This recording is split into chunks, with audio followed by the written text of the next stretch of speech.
We said, we got to disrupt this way of thinking. If nobody else could figure it out, at the time there was about 120 breweries in BC, 150 here in Ontario. Calgary had 2. Big Rock and Wild Rose, 12 province-wide. So we said, how about this? Can we be an importer? They said, no problem. We can import beer. We got our license to import beer, took all that beautiful barley, shipped it out of the province to British Columbia, drove 12 hours out to a brewery out in BC, out in Vancouver, brewed our beer there, drove back home across the border, and imported our own beer back into the city. Insane, right?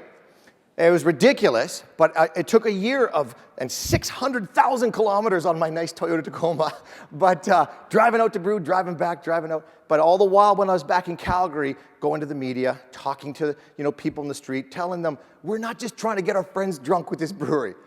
I mean, we are, but also what this represents is economic development in this province and in this country. What barley contributes to in this world is unbelievable. And so for us to say, look how many jobs are created in this industry.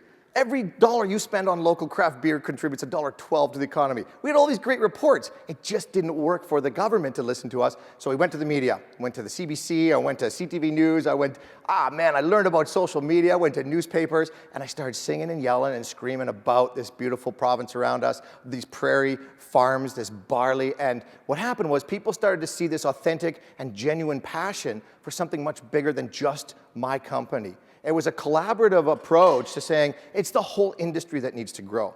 And a year of doing that, we finally, December 2013, the AGLC in Alberta relented and said, no more minimum brewing requirement. Congratulations, Tool Shed, they said. So we get to brew. Oh, thank you. That's amazing. I appreciate that.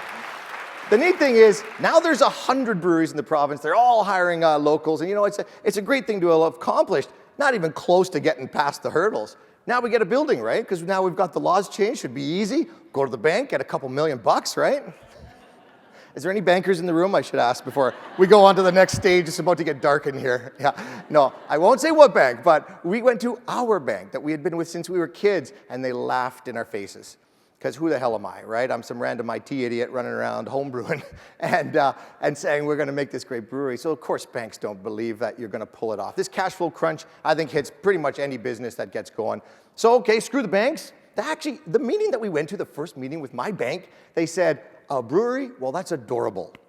They used the word adorable. It's like, run along, you little rascals. A brewery, shaking their hair. Go on, all right? So, okay, screw the banks, we'll go to investors, because I watch Dragon's Den, right? Investors believe in the person, not just the business plan, right? No, that's all BS too. The investors say, have you done this before? No, I haven't. I've lived in Afghanistan for 5 years, so no money for you. What Tool Shed is still to this day is 10 good friends and family members that believed in us. That's the burden of what all in actually means when you go after a dream and you go after a business. I've got people, my buddy Chuck the firefighter, who I said no at first, because you're not supposed to mix friends and money, right? Well, Chuck the firefighter says, man, I got $50,000 to my name, but I'm getting married this month, so I can only give you 40. Yeah. Right? And I'm his best man. I can't get up on the stage and say, all right, congratulations, guys, you're married, and then go take his life savings. Right? But I did. Yeah, that's what we are. And the reason that that's so important is that it's such a burden of responsibility, but it really shows you what is all in. That's the kind of all in that gets you into your bed at night at 3 a.m. sobbing, bawling at 3 a.m. because you don't want to ruin the people's lives around you. We are 10 people. All in for poker's a joke. All in for me is a joke. Of course I'm all in. It's my business. But when you're all in with everyone you love around you, with their all in, that's 3 a.m. crying in your bed at night.